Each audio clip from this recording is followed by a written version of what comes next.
જય મહારાજ। અત્યારે પરીક્ષાનો માહોલ શરૂ થઈ ગયો છે અને જ્યારે પરીક્ષાઓ શરૂ થાય ત્યારે આપણે જાણીએ છીએ કે 10મા કે 12માના બોર્ડમાં પોતાનો વિદ્યાર્થી કે પોતાનો દીકરો કે દીકરી હોય ત્યારે એ વિદ્યાર્થી કરતાં પોતાના મા બાપને એટલી ચિંતા સતાવતી હોય છે, સતાવતી હશે એટલું જ નહીં, પરંતુ તેના મા બાપ એ દીકરાથી અધિક એના અરમાનો કે દીકરાનું શક્તિ સામર્થ્ય જોયા વગર એ દીકરો મારો 95% સુધી રિઝલ્ટ લાવે એવું એક વાતાવરણ સમાજમાં ફેલાવી દે છે। ઘરમાં તો વાતાવરણ રાખે જ છે। 2 વર્ષ સુધી 11 અને 12 વિદ્યાર્થી એમનો પુત્ર કે પુત્રી સાયન્સમાં હોય અને 2 વર્ષ સુધી એવો માહોલ ઊભો કરે કે દીકરાને પોતાને થાય કે હવે મારે મારા માતા પિતાના જે અરમાનો છે એમાંથી ઊણું ઉતરવાનું નથી, એટલે એટલી બધી ચિંતા કરે છે, એટલા બધા એના પ્રયત્નો કરે છે અને છતાંય મા બાપ વારે ઘડી એને ટોચિંગ કર્યા કરતા હોય છે।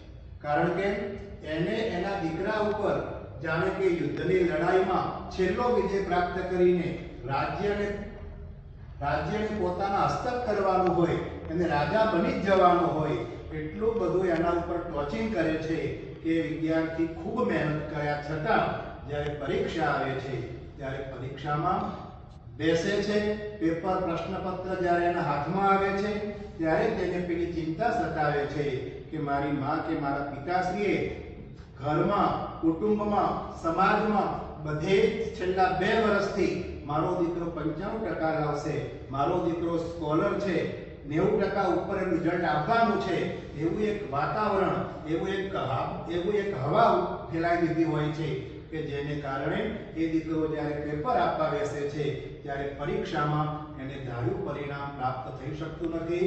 કારણ કે પેપર આપવાનું શરૂ કરે છે અને પેલી જે વાત એની માતા પિતાએ વહેતી કરી હોય છે એ વાત એને યાદ આવે છે કે મારા માતા પિતાએ સમાજમાં આટલું કહ્યું છે અને કદાચ રિઝલ્ટ મારું બગડશે તો એના ડરને કારણે એ દીકરો પ્રશ્નપત્રમાં સખત મહેનત કરી છે, ખૂબ એને પરિશ્રમ સાથે રાતોરાત ઉજાગરા કરીને એનું કંઈક મેળવવા માટેની ધગશ એનામાં જે છે એને ખીલવવાના પ્રયત્નો કર્યા છે, પરંતુ તે દીકરો નાસીપાસ થઈ જાય છે।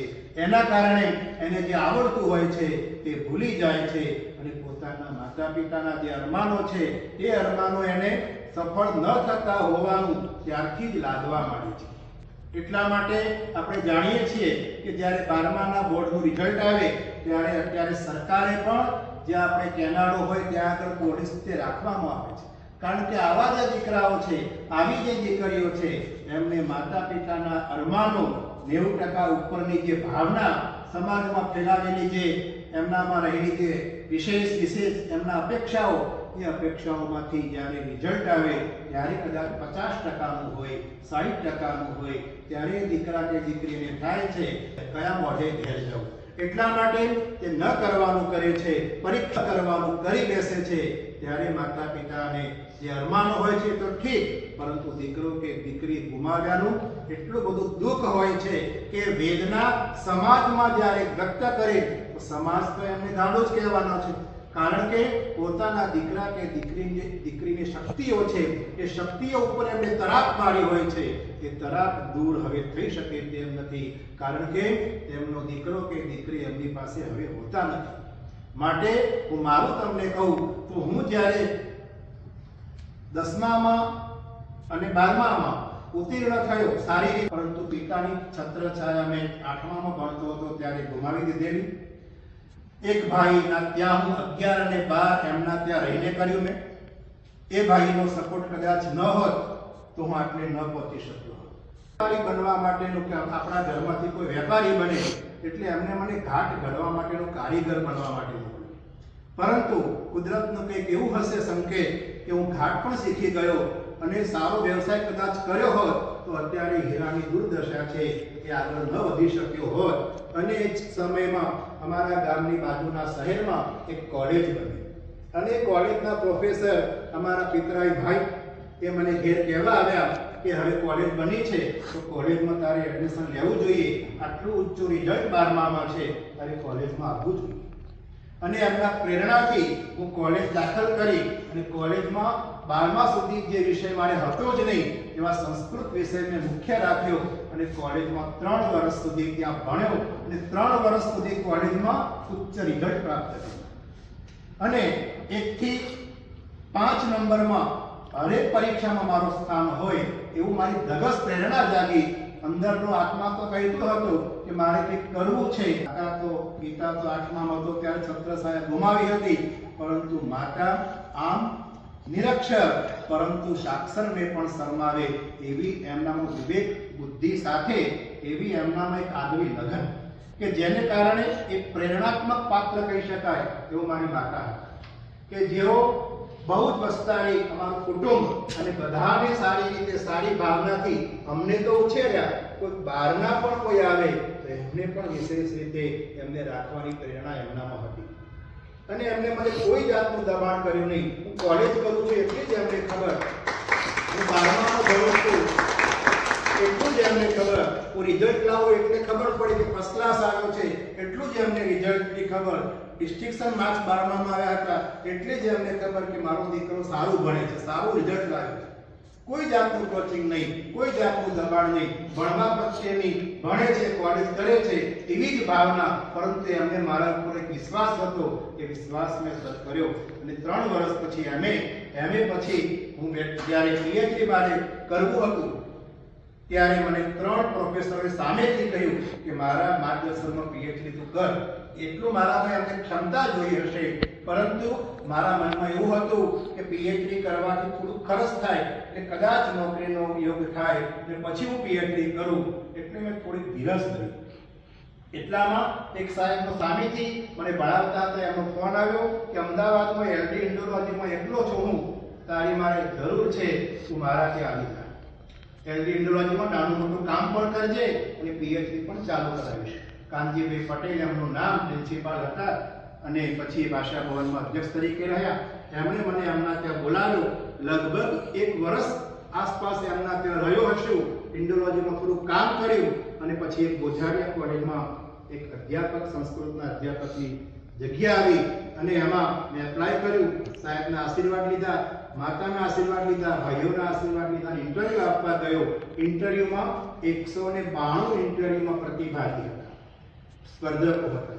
એક જ અધ્યાપક, મહિલા કોલેજ હતી, મહિલાઓ પણ 50% ઉપર હતી, એક જ અધ્યાપકને લેવાનો હતો. એ વખતે મને થયું કે આવડી આ નાની કોલેજ તો છે પરંતુ મહિલા કોલેજ અને 192 અરજીઓ આવી છે, એમાંથી મારું સિલેક્શન કઈ રીતે થશે? પરંતુ મને વિશ્વાસ હતો કે મારામાં કંઈક વિશેષ હું બતાવીશ ઇન્ટરવ્યુમાં. અને એ 192 જે સ્પર્ધકો હતા એમાંથી 11 વખત ઇન્ટરવ્યુના રાઉન્ડ થયા અને રાત્રે 11 વાગે મારું સિલેક્શન થયું.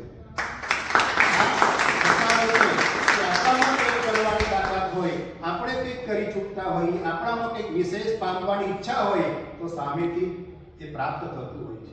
મારી એફઆઈમાં તો ત્યારે એક ધગસ હતી કે મારે પ્રોફેસર બનવું છે, એટલે મેં બીએડ ન કર્યું અને ડાયરેક્ટ પીએચડી પછી ચાલુ કર્યું અને પીએચડી પૂર્ણ થયું. એટલામાં ત્યારબાદ પછી મને 2014માં ગોઝારિયા કોલેજમાં નોકરી લાગ્યો. ત્યારે બહુ સંઘર્ષ, કારણ કે નવી કોલેજ, સેલ્ફ ફાઇનાન્સ અથવા નોન ગ્રાન્ટેબલ કોલેજ, એને ગ્રાન્ટેબલ બનાવવા માટે જે પ્રયત્નો કર્યા છે, જે શીખ્યા છીએ, પાયાના એક અધિકારી કે પ્રોફેસર તરીકે જે અમે કામ કર્યું છે એને કારણે કોલેજમાંથી ઘણું શીખ્યા છે.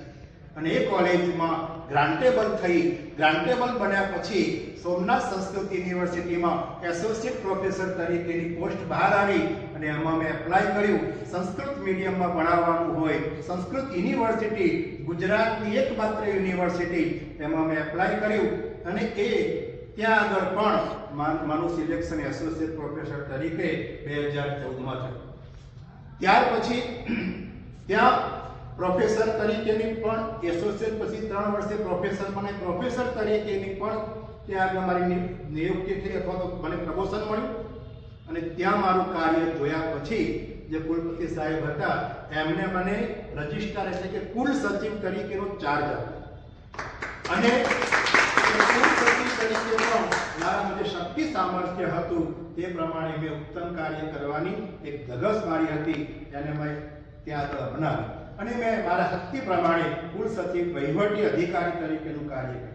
ત્યાર પછી મને કુલપતિ એટલે કે આપણે વાઇસ ચાન્સલર કહીએ એનો પણ ચાર્જ મને પ્રાપ્ત થયો અને એ પણ મેં મારી શક્તિ મુજબ વાઇસ ચાન્સલર કુલપતિનો પણ સારી રીતે કાર્યભાર સંભાળ્યો. ડિલીટ મારે કરવાની જરૂર ન હતી છતાં પણ મેં ડિલીટ ડોક્ટર ઓફ લિટરેચરની ડિગ્રી કોઈ આવશ્યકતા ન હતી, એનાથી પગારમાં વધારો થતો નથી, છતાં પણ મેં સંપૂર્ણાનંદ વિશ્વવિદ્યાલય વારાણસી કાશીથી ડિલીટની પદવી પણ પ્રાપ્ત કરી.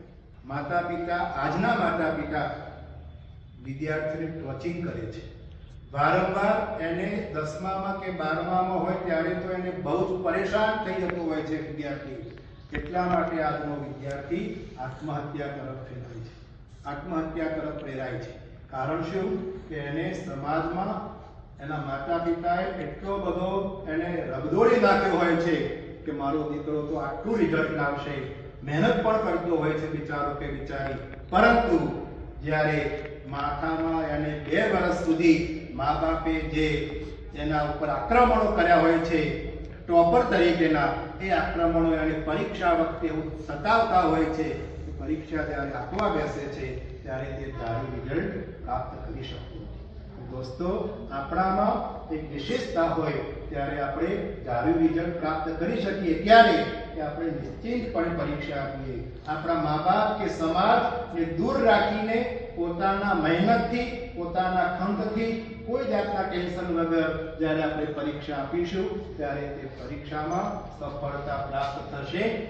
મિત્રો, તમને કહું છું કે આપણા ખૂબ જ ખંતદિલીપૂર્વક આજના માતા પિતાને પણ પ્રેરણા રૂપે કહું છું કે પોતાના પાલ્યને કોઈ ટેન્શન વગર એની રીતે એને ભણવા દો, તો જ એનો વિકાસ થશે, સમાજમાં પણ એનું આગવું પદાર્પણ રહેશે અને સમાજ એને સારી રીતે ઓળખતો થશે અને તમને પણ એ દીકરો કે દીકરી સમાજમાં આગવું નામ ચોક્કસ અપાવશે.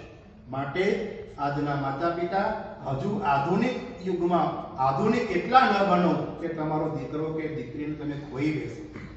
માટે દીકરા કે દીકરી સ્વતંત્ર રાખીને અને એની રીતે પરીક્ષા આપવા દેશો તો તમે જે રિઝલ્ટ ધાર્યું હશે એના કરતાં ઊંચું રિઝલ્ટ પ્રાપ્ત થશે. એની સાથે કારકિર્દીમાં પણ એ ખૂબ આગળ વધતો હશે. કારણ કે અમારી વખતે માતા પિતાએ કોલેજ જોઈ ન હોય, કોઈ મૂકવા નહોતું આવતું, કયા પરીક્ષા છે એટલી જ ખબર હોય, જાતે જ ભણ્યા છીએ, કોઈ કોચિંગ વગર, કોઈ જાતના કોઈ ડિસ્ટર્બ વગર, તો ત્યારે જ આપણે આગળ આવી શકીએ છીએ. એ છે કે આપણા વડાપ્રધાન પણ એક નાના ગામડામાં વડનગર જેવા એક નાના સેન્ટરમાંથી વડાપ્રધાન જેવી ઉત્તર ગુજરાતમાંથી વડાપ્રધાન જેવું અને વિશ્વગુરુ તરીકેનું સામ્રાજ્ય અપાવવા માટે દેશને જઈ રહ્યા છે. એટલું સામર્થ્ય તેઓ ધરાવે છે. આપણા રાષ્ટ્રપતિ અબ્દુલ કલામ નાના કુબામાં જન્મેલા અને અત્યારે રાષ્ટ્રપતિ, અત્યારે આપણા રાષ્ટ્રપતિ કોણ છે? દ્રૌપદી મુર્મુજી. એ પણ એક જાતના આપણે જાણીએ છીએ નાના કુટુંબમાંથી રાષ્ટ્રપતિ સુધી પહોંચ્યા. એમના પણ માતા પિતાનું કોઈ દબાણ એમના ઉપર ક્યારેય ન હતું. આપણા વડાપ્રધાનને તો માતા પિતાથી દૂર થઈ કેટલાય વર્ષો થઈ ગયા આપણે જાણીએ છીએ. જ્યારે ભણ્યા ત્યારે માતા પિતાને ખબર પણ ન હોય કે મારા નરેન્દ્રભાઈ ક્યાં ભણે છે, કઈ કોલેજમાં ભણે છે, છતાં પણ એમનામાં ક્ષમતા હતી અને તેઓ આટલી રીતે વડાપ્રધાન રાષ્ટ્રપતિ સુધીના પદ પણ પ્રાપ્ત થાય છે.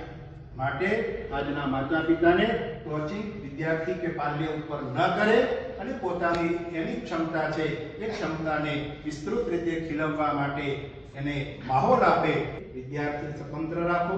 પરીક્ષાનો માહોલ ઊભો થયો છે. પરીક્ષા વિદ્યાર્થીની અંતિમ નથી. આ પરીક્ષા તો આવે જ જતી હોય છે. કદાચ 5% ઓછા આવે તો પછી આગળ વધશે, એનું ભાગ્ય એવું હશે. અમારા ગામમાં બધા જ લોકો, હું 12માં ભણતો ત્યારે મારા મિત્રો 15 જણા કંડક્ટર લાગી ગયા નોકરીમાં અને હું રહી ગયો. તો પણ મારી માતા આમ નિરક્ષર પરંતુ બુદ્ધિમાં પાકડ, એમણે મને પ્રોત્સાહન આપેલું કે દીકરા, તારે તો તારામાં કંઈક છે, તો તારા કંડક્ટરની નોકરી તારામાં નહીં હોય તો આગળ વધી શકીશ અને કોલેજ ચાલુ કર. એ પ્રેરણા એક અભણ માતાએ મને આપી, એ હજુ પણ મને એક હૃદય સંસર્ગે ઉતરી ગઈ. આવી પ્રેરણા આજના માતા પિતાએ આપવી જોઈએ. આધુનિક માતા પિતાઓ તો શું કરે પોતાના દીકરા દીકરીને કે તારા ભાઈબંધ લાગી ગયા સરકારી નોકરી, તું રહી ગયો, એટલું બધું ટોચિંગ કરતા હોય કે દીકરા હતાશ થઈ જાય, આગળ વધી જ ન શકે. અને કરતા હતા, પરંતુ એમને નસીબમાં હશે, મારું નસીબ કંઈક આગળ વધવાનું હશે. લેખિત પરીક્ષામાં બધા જ મેં પાસ થઈ ગયા, પરંતુ મૌખિકમાં કંઈક કાળા દાવા ચાલતા હોય એ મેં ન અખત્યાર કર્યા, એને કારણે કદાચ હું રહી ગયો હોય, પરંતુ મારું એક ભાગ્ય હશે, એને કારણે હું રહી ગયો અને આટલા સુધી હું પહોંચી શક્યો. એટલા માટે આપણામાં કંઈક ક્ષમતા હશે તો આપણી મા જ એક પહેલો ગુરુ છે, એના જ આપણને આશીર્વાદ મળશે તો આપણે ગમે તેવું જે આપણું કાર્યક્ષેત્ર છે એ ઉજ્જવળ બનશે, આપણું જીવન સારી રીતે સફળ બનશે. જય મહારાજ.